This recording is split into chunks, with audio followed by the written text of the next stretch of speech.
सिया राम, सिया राम, सिया राम,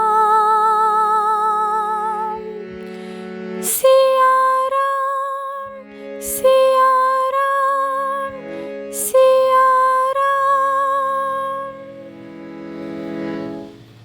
श्रीमद् वाल्मीकि रामायण के अयोध्या कांड का 26वां सर्ग। श्री राम का सीता को वन जाने का समाचार देना और उन्हें घर रहने के लिए समझाना।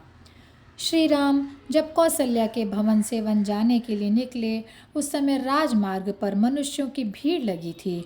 वे आपस में कह रहे थे कि ऐसे सद्गुणी श्री राम को वनवास दिया जा रहा है, लेकिन अभी तक यह हाल सीता जी को मालूम नहीं हो सका था। वे ये समझती थीं कि श्री राम का अभिषेक हो रहा है। वे प्रसन्न चित्त से राम के आगमन की प्रतीक्षा कर रही थीं। इसी तरह श्री राम ने उदास मुख से उस अंतःपुर में प्रवेश किया।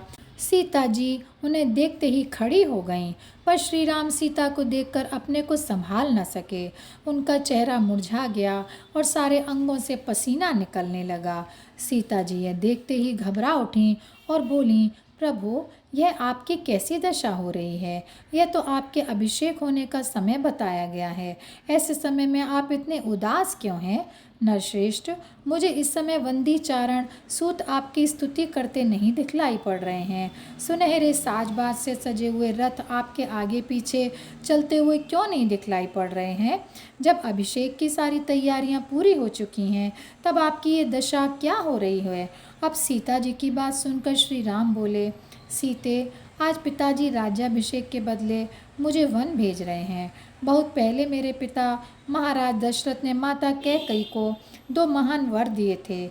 इधर जब मेरे राज्याभिषेक की तैयारी होने लगी, तब कैकई ने पिताजी को उस वरदान की याद दिलाकर एक वर के द्वारा भरत के लिए राजगद्दी और दूसरे वर के द्वारा मुझे वनवास दिए जाने की याचना की है। अतः पिताजी को अपने वचन को निभाने हेतु उनकी मांग को स्वीकार कर लेनी पड़ी। मैं उसी के अनुसार दंडकारण्य में निवास करने हेतु निकल पड़ा हूँ और तुमसे मिलने के लिए यहाँ आया हूँ। अब तुम भूल कर भी भरत के सामने मेरी प्रशंसा मत करना। तुम्हें उन्हें सदैव ही प्रसन्न रखने की कोशिश करनी चाहिए। कल्याणी, मेरे वन जाने पर तुम्हें प्रायः व्रत और उपवास में लगे रहना चाहिए। साथ ही देवताओं की पूजा कर महाराज दशरथ की वंदना करनी चाहिए। मेरी माताओं के चरणों में तुम्हें प्रतिदिन प्रणाम करना चाहिए। भरत और शत्रुघ्न मुझे प्राणों से भी अधिक प्रिय हैं, अतः उन्हें अपने भाई और पुत्र के समान मानना और जानना चाहिए, क्योंकि इससे वे कुपित हो सकते हैं। इस तरह तुम सत्यव्रत में लगी हुई यहाँ निवास करो। और यहीं पर यह अध्याय समाप्त होता है। जय सिया राम, जय सिया राम, जय सिया राम।